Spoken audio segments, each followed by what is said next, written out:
mechanism. This is about how to allow the mechanism to work in the clearest possible way, in the most aligned way with who you truly are, by clearing out the belief systems and the definitions that have nothing to do with you. The things you have inherited, the things you have had handed down to you, the things that come from other people that are not you.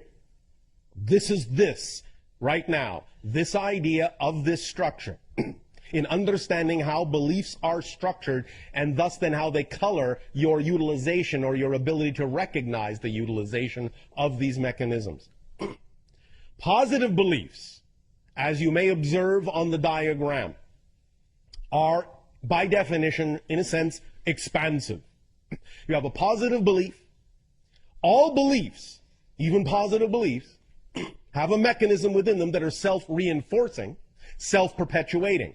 They have to, by definition. Otherwise, if they didn't, because beliefs really are ephemeral, if they didn't have a self-reinforcing component, you would not be able to actually have a sustained, perpetuated experiential reality in that belief.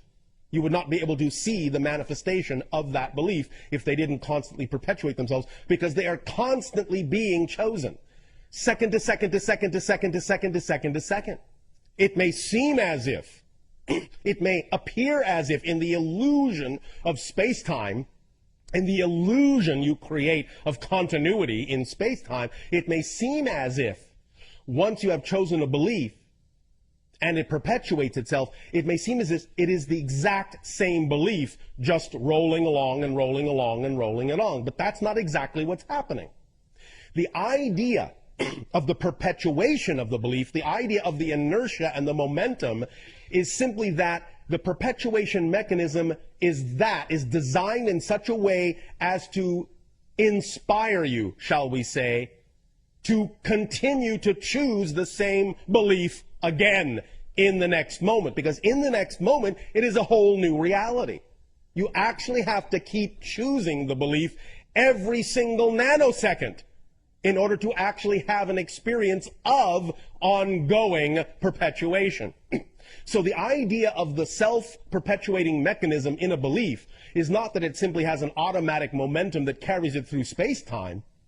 It is that it has an automatic perpetuation mechanism that seems to make it, that makes it seem like the thing to keep choosing over and over and over and over and over again. Because as you do that, you are actually creating a new reality, new reality, new reality, new reality, new reality.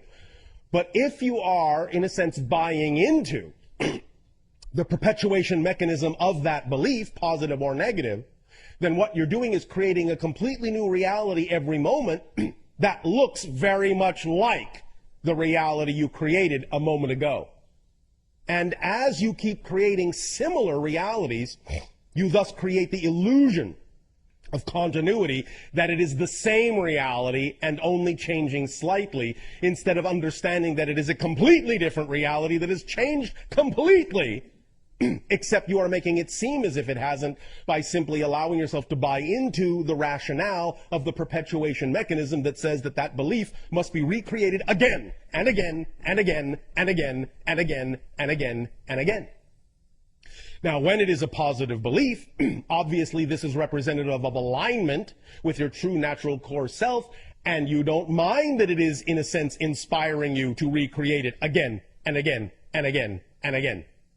But where you have your difficulty is when you don't understand why you are recreating the negative beliefs that you say you don't prefer again and again and again and again.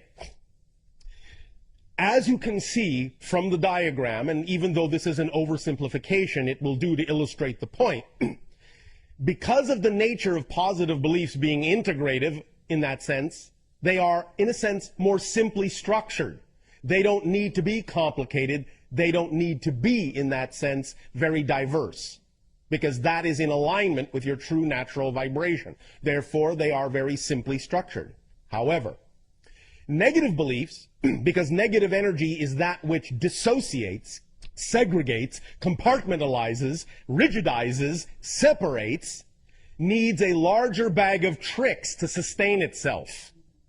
Thus, it will go from the fluid, ever-expanding positive structure the simplistic expanding circular structure, in a sense, euphemistically, to the rigidized, crystallized, and non-expanding structure that will thus then contain several compartments and several bags of tricks that it uses to reinforce itself to make it seem like the thing to keep choosing over and over and over again. And here is where the X-ray vision comes in very importantly. You have to recognize what those tricks are, and thus then by recognizing them, by identifying them, catch yourself so that you are not then simply succumbing to the rationale that you have to keep creating and choosing to create in every new reality that belief over and over and over and over and over and over again. Let us examine some of these ideas.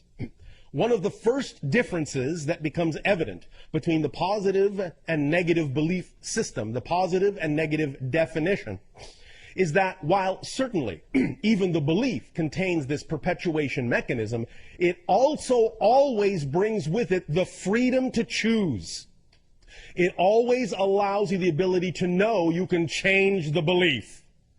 So the first difference, one of the major differences in the negative belief, because when you operate from fear-based beliefs, it is automatically keying into what you call your survival instinct. In other words, fear-based beliefs lock into your survival instinct, your physical survival instinct, in such a manner as to first perpetuate the idea that if you don't follow this belief, if you don't perpetuate this belief, you will die. So it relies heavily on tricking you into believing that if you change that belief, there will be nothing left of you, that the belief is all-consuming, that the belief is all representative of your true self, and that if you change it, what you're doing is committing suicide. That's one of the first tricks it has up its little sleeve to allow you to perpetuate it and perpetuate it and perpetuate it, because it's a fear-based mechanism. Therefore, it is keying directly into your survival instinct mechanism and using it and amplifying and magnifying it to force you to perpetuate that belief so that you will survive. Now, the second thing that automatically happens when that mechanism is engaged, when you flip into the idea of a negative fear-based belief, is that in order for you to continue to perpetuate it, it must also reach into its little bag of tricks and make it seem as if it is not possible to change it. It simply cannot be changed. It simply doesn't have the ability. It simply cannot be changed. It simply doesn't have the ability to be changed. It must be perpetuated by its very unchangeable nature. So it traps you in a vicious circle of knowing that there simply is no way out at all, that the very nature, the very structure of the mechanism says there is no doorway here. It cannot be changed. This is where you live. There is nowhere else to go. This is your entire universe. It is eternal. It cannot change. But it also recognizes that it is fighting against, and I'm going to just use this terminology for now, it is fighting against a perpetual, non-ending, relentless stream of information from the higher mind attempting to reach your core being through this mechanism. Because the higher mind, the positive beliefs, and the higher mind are always sending information, always sending light, always sending guidance to guide you back to your natural self. Always. Within the yin and yang, there is always the opportunity to go in the opposite direction. Within the dark, there is always the doorway that leads to light. Within the light, there is always the doorway that leads to dark. But when you're in the light, you understand that that doorway that leads to the dark is just a choice, and it's only offered to you as an equal choice. But when you're in the dark, the doorway that leads to the light from the dark's perspective, is something to be avoided at all costs.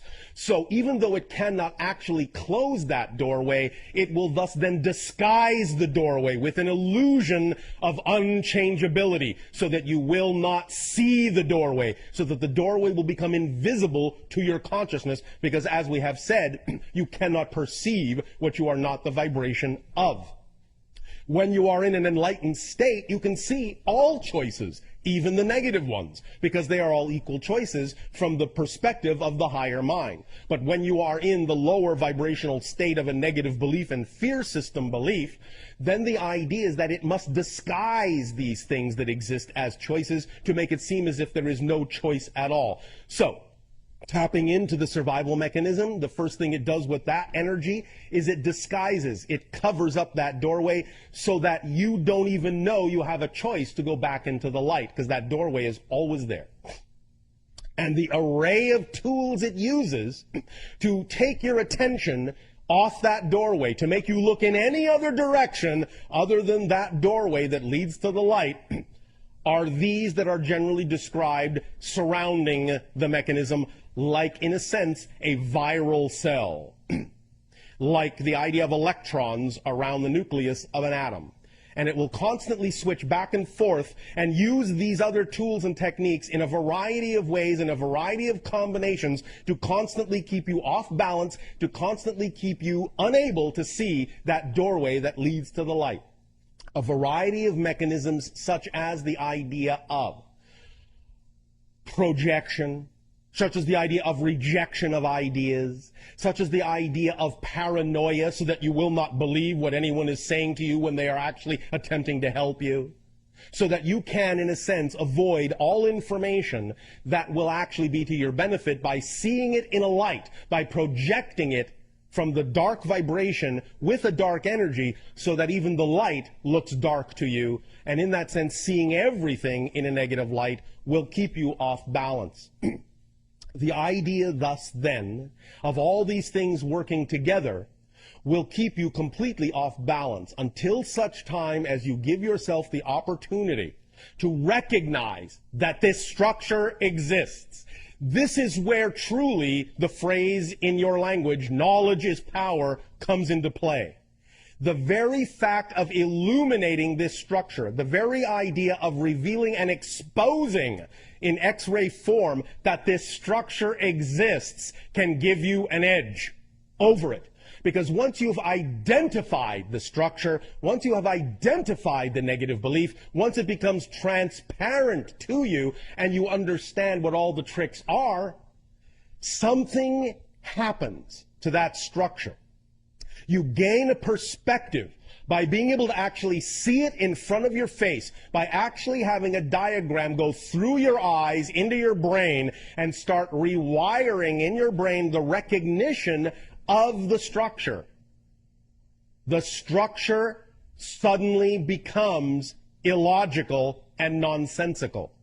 You start to see your relative position to the structure and its relative position to you. You start seeing it as nothing but an illusion, nothing but a filter, nothing but a template overlaying the idea of your true self. And you start seeing the idea of you bouncing around in all these little crystalline rooms and being, in a sense, fooled and tricked into believing all the things that it is attempting to get you to believe, to perpetuate itself from moment to moment to moment to moment to moment. Our personal favorite trick of negative belief is the one you see called reward. This is one of its most insidious little tricks. Negative beliefs will actually use positive reinforcement to reward you for buying into the negative belief, so that you will then only recognize it as the thing to do.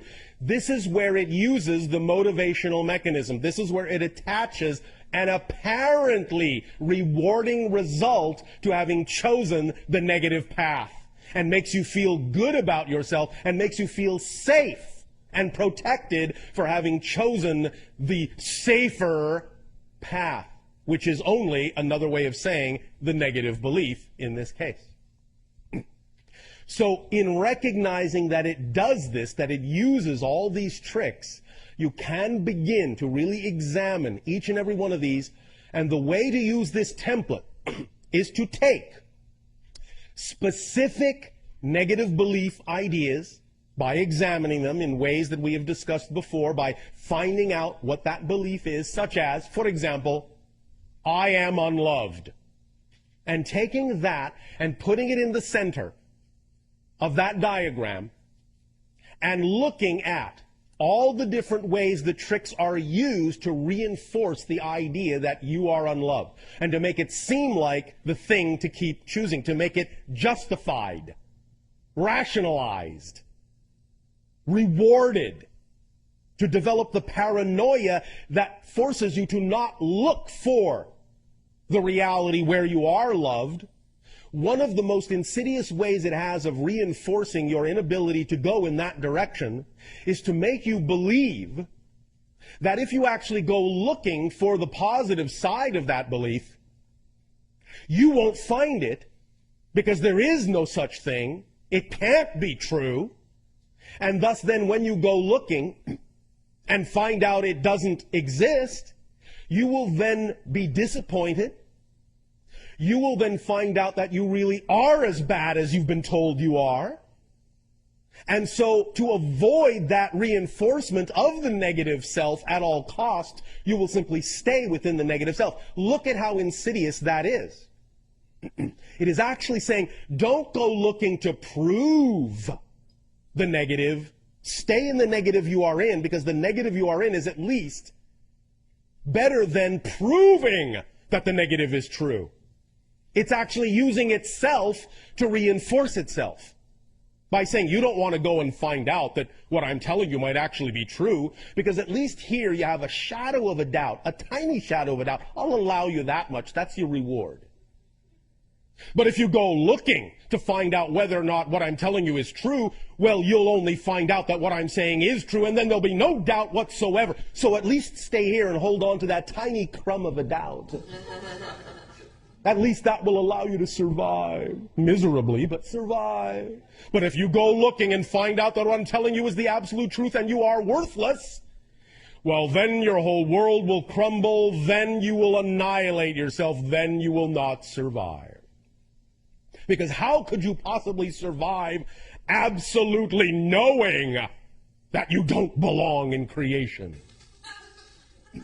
How can you survive absolute knowledge that you are worthless? How could you survive that? You can't, says negative belief. You can't. So stay here and just play with that little doubt that I'm giving you that it, well, I don't know, it could be true that, with that little doubt that I'm giving you that it, well, I don't know, it could be true that, or maybe it's not, I don't know, but this is safer. At least here I'm alive, as miserable as I am, so I'll keep perpetuating this, and I'll bring the doubt with me, and I'll keep wondering, could it possibly be true that I'm really this worthless? Maybe I'm not. Oh, but if you go looking, you might find out that you are. Okay, I'll stay here. Again and again and again and again and again and again and again and again and again and again and again. But now, allowing your higher mind through our reflection to you to see the diagram of the tricks it is using to create these scenarios, to create the illusion that you must perpetuate the negative belief. This diagram will now begin to imprint itself in your neurological net just by looking at it. And when we do the holotope experience, the 15-minute meditation later, we will burn that image into your neurological framework, right into your template, so that from this point forward, you will not be able to forget that this bag of tricks is being used on you when you succumb to a negative belief. And that will give you an edge, just enough of an edge, so that when you find yourself falling into a negative belief and perpetuating it, and going, oh, poor me, this is my lot in life, I will never escape this. There is no way out. It's not changeable. What you're saying to me is not true. You are my enemy by telling me I am loved. Then you will remember this template and suddenly go, oh, wait a minute. Wait a minute. Something's breaking through. I'm getting a whisper. I'm getting an echo from the higher self that this might just be a trick. You'll start remembering that the bag of tricks is being used on you, and suddenly you will realize the fallacy, the folly, the illogic of it, the nonsensicalness of it. You will recognize that it is just a belief like any other belief, that you don't have to believe what it is telling you, that you can believe what you prefer, you can switch over to the positive frame of reference, that you have freedom, that you have choice, that you have inspiration, that you have growth, that you have positive synchronicity instead of negative synchronicity, that you can expand instead of contract. And you can start to see through the illusion that the negative belief is desperately trying to get you to believe, because it is basing that desperation on the idea that if you let that negative belief go, you will die along with it. The idea, however, to also further understand is that that is also a fallacy. The negative belief will actually never die. It will simply become equalized as one of the many infinite choices you have to choose from. And you will see it that way from the positive side, from the positive perspective, that yes, that belief is still there. I could still choose that negative belief. But now that it is simply equal to any other choice, I prefer not to. I prefer this instead. So it will not really die. But it will do everything in its power to convince you that if you change your belief, you will annihilate that belief. And since that belief is all you are, you will annihilate yourself. You will be committing suicide by letting that belief go. And you will not find anything to replace it, because there is nothing to replace it.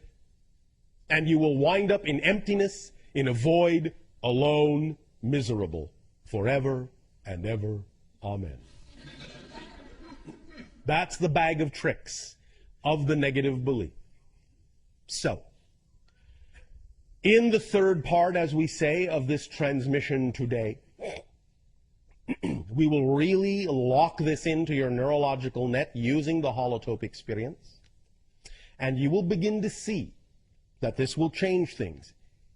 Even if it is just a little crack that appears in the plan of the negative belief, in its bag of tricks, that little crack will be enough to let you see the doorway out, to let you see that doorway that leads to the light. And that's all that's needed, is just the ability to know, the ability to see, the ability to perceive that that doorway exists in the dark. That's all you need to start moving toward that doorway. You will be continuously bombarded by the tricks of the negative belief that will try to scare you again away from that doorway, but now you will know it is just a bag of tricks. Now you will know that what it is telling you is not empirically true. It is just what it is attempting to do to preserve itself. So as you get closer and closer and closer to that doorway, believe me, it will put up one hell of a fight. It will amplify these things and make them seem so life-threatening if you ignore them that it will be even more and more difficult to get another step closer to that doorway. But as long as you keep your sight on that light at the end of the tunnel, you will arrive at that light, no matter what it says. And at each step, and this is where you're going to have the edge, what we have just described is what the negative belief normally does should you catch a glimpse of that light. It will bombard you, magnify, amplify its bag of tricks to turn you away from that doorway, to cover it up again. But now, the difference will be that in knowing this template, in having it burned into your neurological net, as you now see the light in the darkness, as you now move toward it step by step, every single time the negative belief attempts to bombard you with one of its bag of tricks to reinforce the negative belief, you will always key back into your default position, will always to key back into the template. And you will start to see cracks form in its arguments. They will fall apart. They will not be able to sustain themselves because you will constantly understand that whatever it is they are bombarding you with, whatever it is the negative belief is attempting to divert you with, is again nothing but a part of this template. And once that is burned into your neurological net, once it is hardwired in, you will find that you will never be able to completely buy into the negative belief again. There may be moments where you might allow yourself to get strung along in the illusion. Hey, buddy, want to buy a watch? You might go along with it. You might consider it for a moment. Oh, well, yes, that's a very pretty watch. Hey, wait a minute. You're trying to sell me a bill of goods here, aren't you? Oh, well, you'll catch it. You'll identify it. You'll call its bluff. Now, here comes the truly empowered part. Once this template is burned in, once you always go to the default position that you cannot get away from recognizing that these negative feelings, these negative ideas are nothing but a bag of tricks, once you call its bluff, here's the really important part.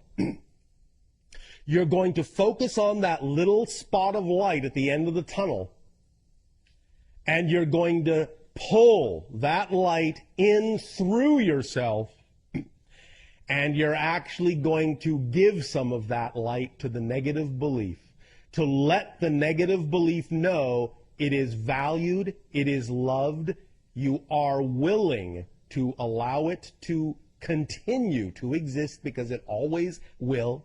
You are acknowledging that it will not die. You are validating it as an equally valid belief and allowing it to know that just because you will prefer to choose something else, it will not die.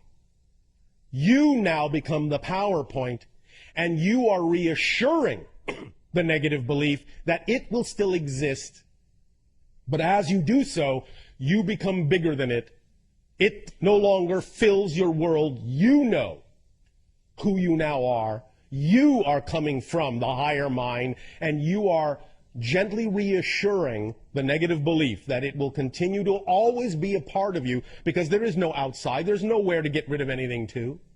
You will always contain it because expansion is the product of inclusion, not exclusion. So you will always include it as a probable choice. It will always be valid and equal in your eyes to any other choice. And you get the freedom to choose what you will manifest. And you get the freedom to choose what you will manifest and what you will experience, even as you are validating the negative belief as equally valid as a choice within your entire reality. And as long as it knows it is love, and as long as it knows it is an equal valid choice, it won't bother you anymore. It will not insist on being in the forefront anymore. Because once everything is an equal choice, it is bathed in the light and the vibrational love of creation equally, and that is an overwhelming supportive feeling that will allow it to simply remain quiescent, satisfied, happy, joyful, in love with itself and you and all that is. And remember, you will always have, from the positive point of view, the freedom to go back into the negative reality and experience the negative belief again. But from that point of view, you will know you don't have to. You are not, in a sense, made to believe that you are forced to. You will recognize that that is just an illusion, and you will continue to choose through the manifestation mechanism we already discussed and the motivational mechanism that we discussed in terms of how to clear it. You will continue to choose what you prefer, knowing that the ideas the negative belief attempted to trick you into believing are not empirically true. That if you exist, there is something for you that is absolutely ecstatic.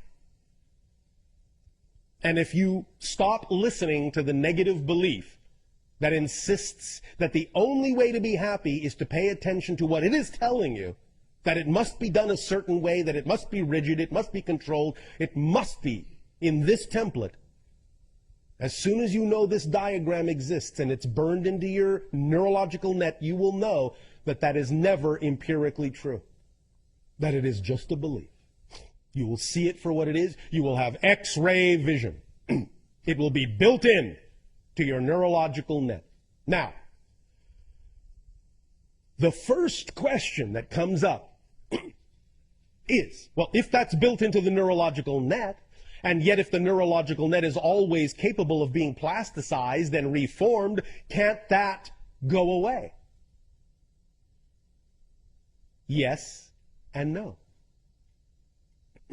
Because once you know it's possible,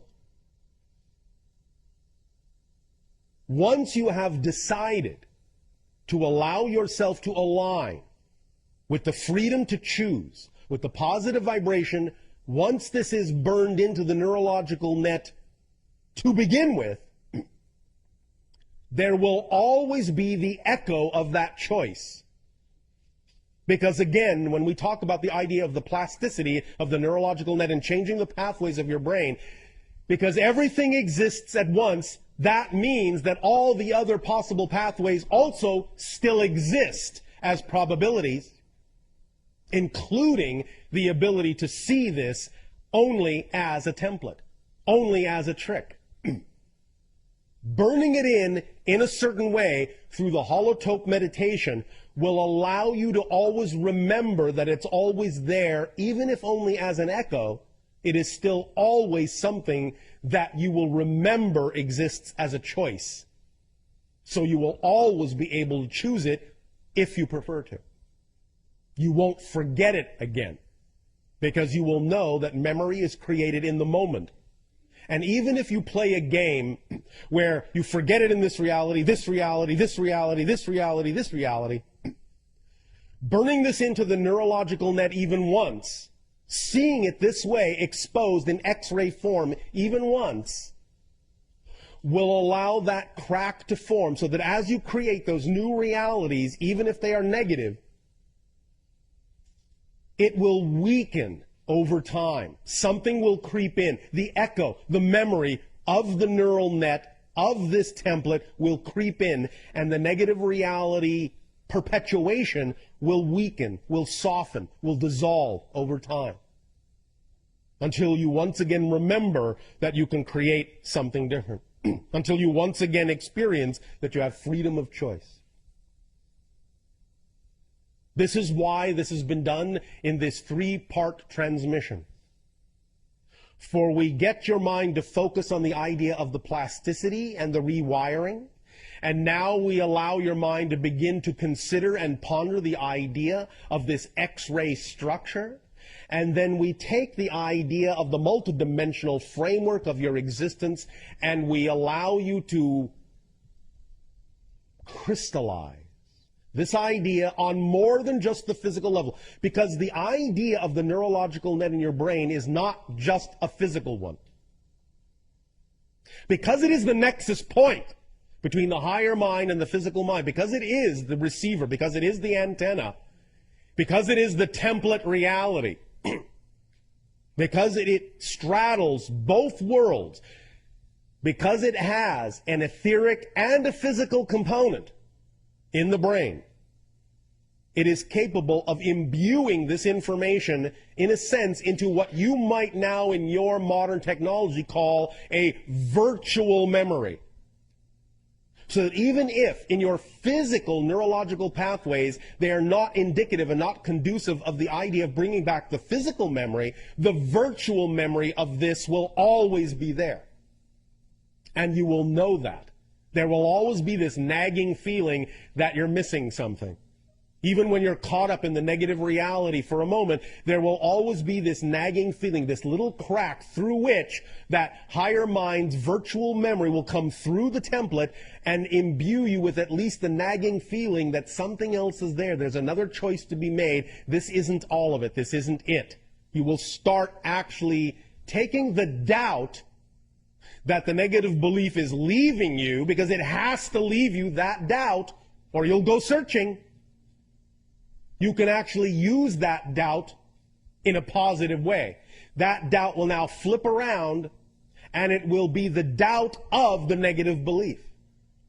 You are taking advantage of one of the weak spots in the negative belief's arsenal of tricks. It has to leave the doubt factor, or you'll go looking for something else and find out that what it was telling you was not necessarily true. It has to leave that doubt factor so you won't go looking.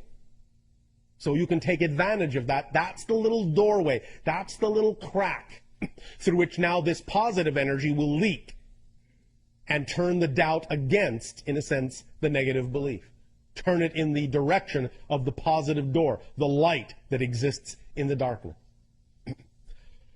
Does that make sense to you? Yes. All right.